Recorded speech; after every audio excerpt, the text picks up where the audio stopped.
नमस्कार बच्चों, welcome back. आज हम मैट्रिसेस में आगे एलिमेंट्री ऑपरेशंस या ट्रांसफॉर्मेशन ऑफ मैट्रिसेस के बारे में पढ़ेंगे। बेसिकली 6 ऑपरेशंस हैं जिनको हम ट्रांसफॉर्मेशंस भी कहते हैं। इसमें 3 जो हैं वो रोज़ के ऊपर लगते हैं और 3 जो है वो कॉलम्स के ऊपर लगते हैं। तो चलो इनको समझने की कोशिश करते हैं। पहले कौन कौन से ऑपरेशंस हैं। तो जैसे पहला ऑपरेशन है हमारा द इंटरचेंज ऑफ रोज़ और कॉलम्स को इंटरचेंज करना या रोज़ को इंटरचेंज करना। सपोज़ मेरे पास एक मैट्रिक्स है ए जिसमें है 1 2 3 3 2 2 2 3 3। अब यहाँ पे मेरे पास 3 रोज़ हैं और 3 ही कॉलम्स हैं। मैं रोज़ या कॉलम कहीं पे भी अप्लाई कर सकता हूँ ये, ठीक है। जैसे मैं लिखता हूँ रो 1 और रो 2 को मैं इंटरचेंज करता हूँ। अगर मैं ये इस पर अप्लाई कर दूँ तो मेरा जो ए मैट्रिक्स है वो क्या बन जाएगा, it will be first row और सेकंड रो इंटरचेंज हो गई, यानी कि सेकंड रो मेरी फर्स्ट रो बन जाएगी 3 2 2 1 2 3 2 3 3। इसी तरह से ये अप्लाई करने पर ये रिजल्ट आएगा। This is known as interchange of rows और कॉलम, ठीक है। तो इसको हम कॉलम्स में भी हम यही सेम ऑपरेशन अप्लाई कर सकते हैं। अब अगला ऑपरेशन देखते हैं, the multiplication of elements of any row और column by any non zero number. किसी भी रो या कॉलम के किसी एलिमेंट्स को हम किसी नॉन ज़ीरो नंबर से मल्टीप्लाई करें। जैसे फॉर एग्जांपल इसी में हम अगर अप्लाई करें C1 इम्प्लाइज 1/2 C1 ए में, तो हमारे पास रिजल्ट क्या होगा, जो फर्स्ट कॉलम यानी कि ये फर्स्ट कॉलम है मेरे पास, इसके सभी एलिमेंट 1/2 से मल्टीप्लाई हो जाएंगे। यानी I will get 1/2 3/2 and 1 2 2 3 3 2 3 as a result. इसी तरह से मैं इसको रोज़ में भी अप्लाई कर सकता हूँ, ठीक है। तो इस तरह से 2 मेरे पास ये ऑपरेशंस हो गए, एक रो के लिए एक कॉलम के लिए, वैसे 2 ये हो गए, 4 ऑपरेशंस हो गए। अब अगला देखते हैं, the addition to the elements of any row और column the corresponding elements of any row or column multiplied by any non-zero number। मतलब क्या हुआ इसका कि हम किसी भी एक रो में कोई नंबर मल्टीप्लाई करके उसको दूसरी रो में ऐड कर दें, या सेम चीज़ कॉलम में, यानी कि किसी भी एक कॉलम के एलिमेंट्स, मान लीजिए थर्ड रो के एलिमेंट में मैं कुछ मल्टीप्लाई करके उसको सेकेंड रो में ऐड कर सकता हूँ, ठीक है। जैसे ये एक मैट्रिक्स है मेरे पास, इसमें अगर मैं अप्लाई करता हूँ R1 implies R1 plus twice of R3।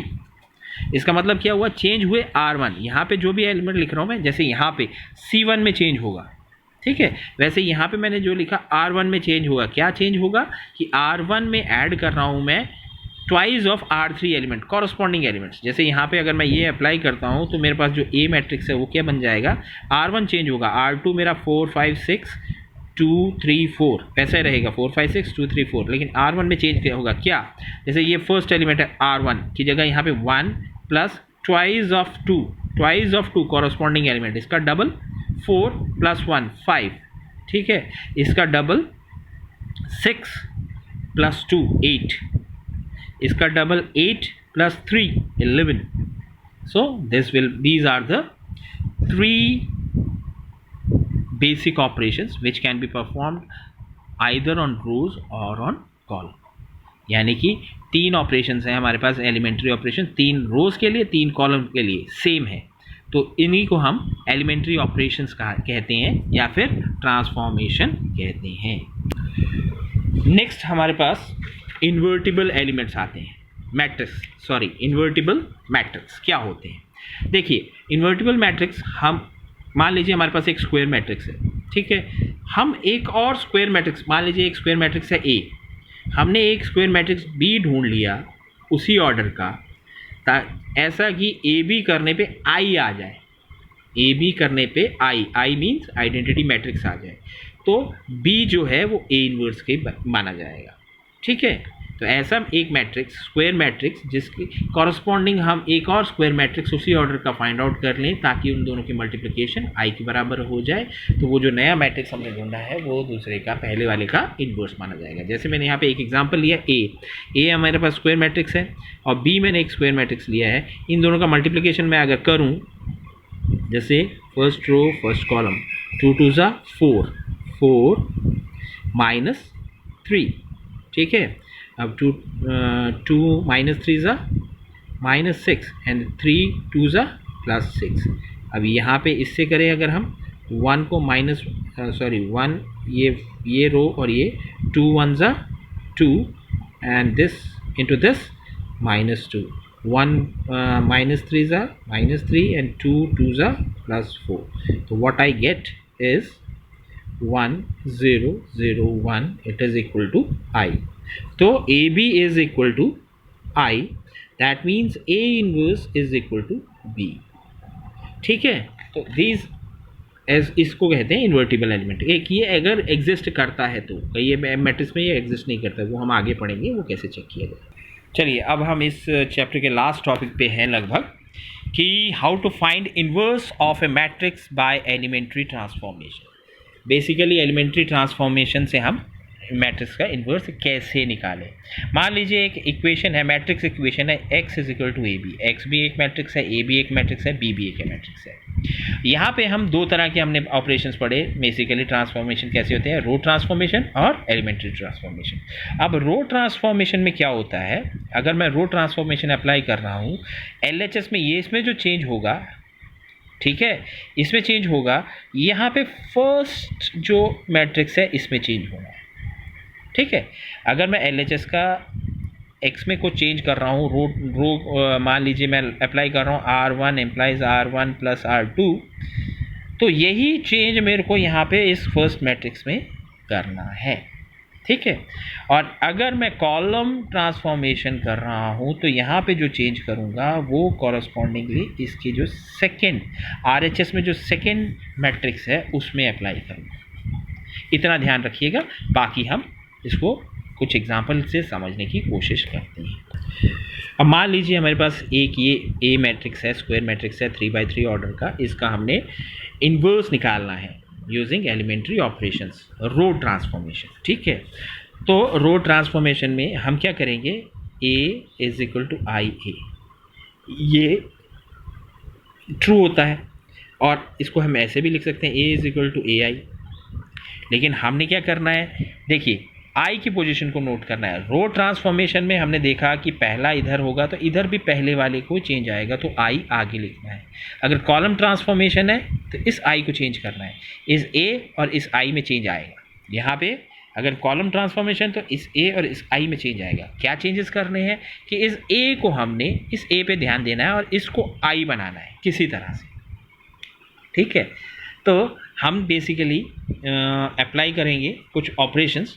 तो पहला आपने कुछ, वैसे तो कुछ भी कर सकते हैं आपने बेसिकली कुछ भी करना है कि इसको ही आई बना दें हम, लेकिन कुछ चीज़ें को ध्यान रखेंगे। जैसे हम सबसे पहले ये कॉलम मैट्रिक्स में यहाँ पे 0 आ रहा है, तो 0 तो मेरे को चाहिए नहीं, यहाँ पे मेरे को 1 चाहिए, तो मैं इसको इंटरचेंज कर देता हूँ, R1 और R2 को मैंने इंटरचेंज कर दिया। बेसिकली जो कॉलम मेन डायगोनल एलिमेंट्स हैं इसमें मेरे को कोई भी 0 नहीं चाहिए, ठीक है, 0 नहीं चाहिए। 0 है तो उसको मैं ख़त्म करने की कोशिश करूँगा।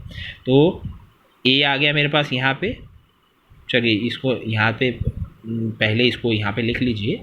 ये ए मेरे पास क्या है, 0 1 2 1 2 3 3 1 1, ठीक है। और यहाँ पे मेरे को आई में चेंजेस आएंगे तो 1 0 0 0 1 0 0 0 1। ये ए में कोई चेंज नहीं है तो इसको ए को ए ही रहने दीजिए, ठीक है। अब मैं अप्लाई कर रहा हूँ R1 और R2 को मैं इंटरचेंज कर रहा हूँ। तो यहाँ पे R2 1 2 3 है और ये 0 1 2 है, 3 1 1 है, ठीक है। और यहाँ पे कॉरस्पॉन्डिंग चेंजेस आएंगे तो 0 1 0 1 0 0 0 0 1 आ गया। ये ए एज इट इज़ रहेगा। इतना क्लियर है।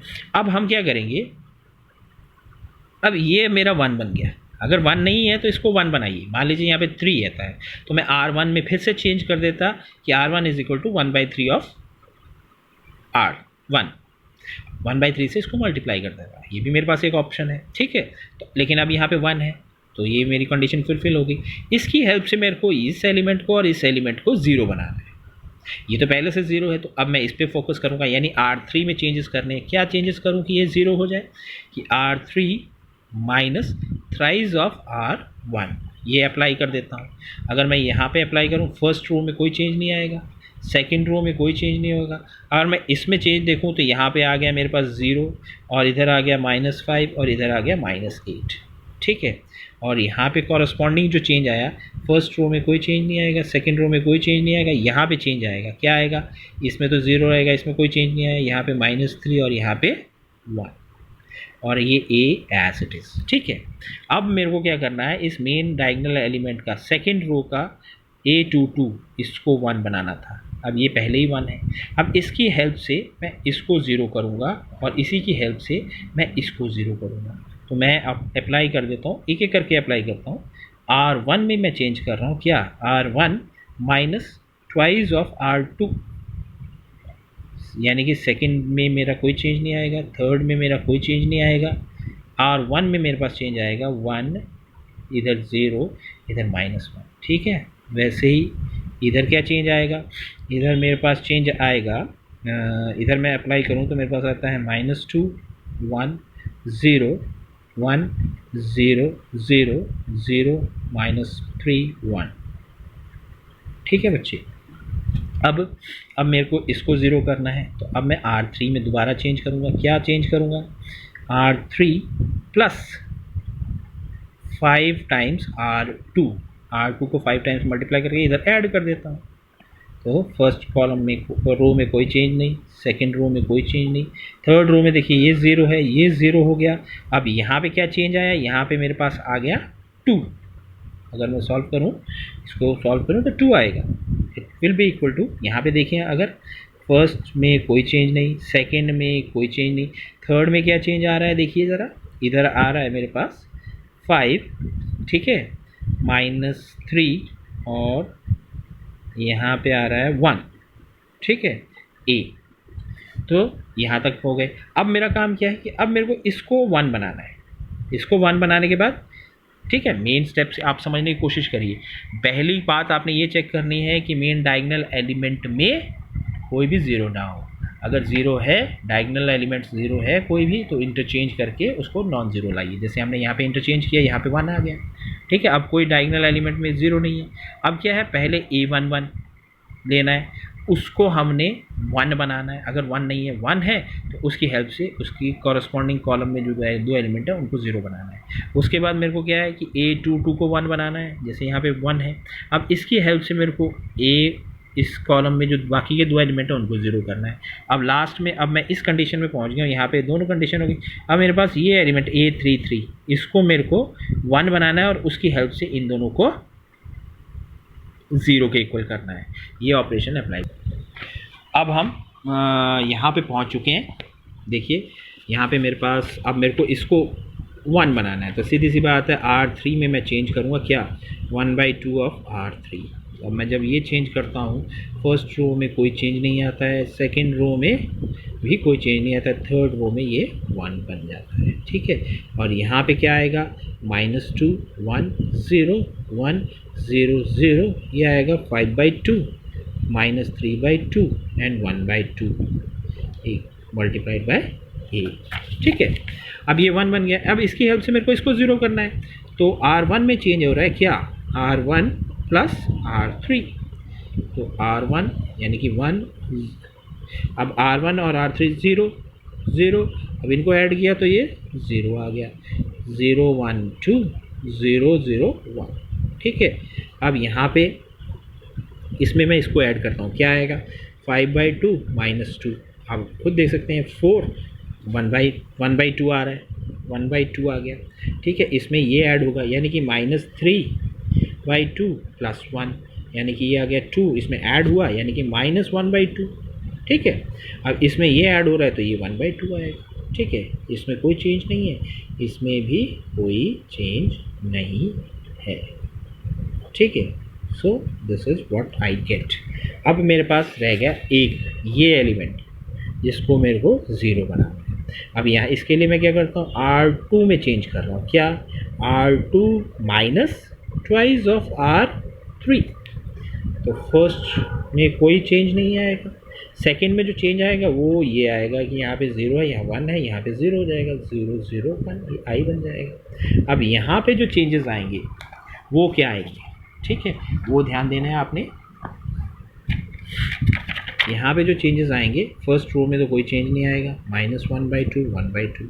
अब इसमें देखें this minus twice of this, इसको ट्वाइस किया तो यानी कि ये 2 से 2 कैंसिल हो गया, -5 यानी 1 - 5 दैट इज इक्वल टू -4। ठीक है, 0 + 3 ये 3 आ जाएगा। ठीक है, 0 - 1 यानी कि -1 आ गया। ठीक है, 5/2 -3/2 1/2 a।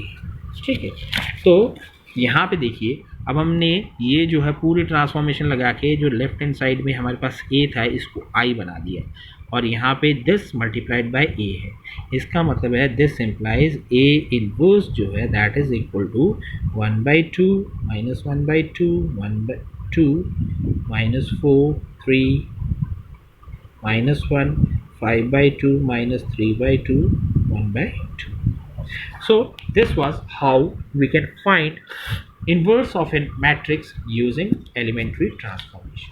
रो ट्रांसफॉर्मेशन लगाइए, आप इसी क्वेश्चन को कॉलम ट्रांसफॉर्मेशन से करके देखिए। ठीक है, अब आपने क्या करना है, अगली एक्सरसाइज और मिसलिनियस एक्सरसाइज के क्वेश्चन सॉल्व करते हैं। अगर कोई डाउट होता है यू मे आस्क, जब मर्जी आप पूछ सकते हैं, ग्रुप में डाल दीजिए, व्हाट्सएप डाल दीजिए, या फिर मेरे को पर्सनल कॉल कर दीजिए। Thank you.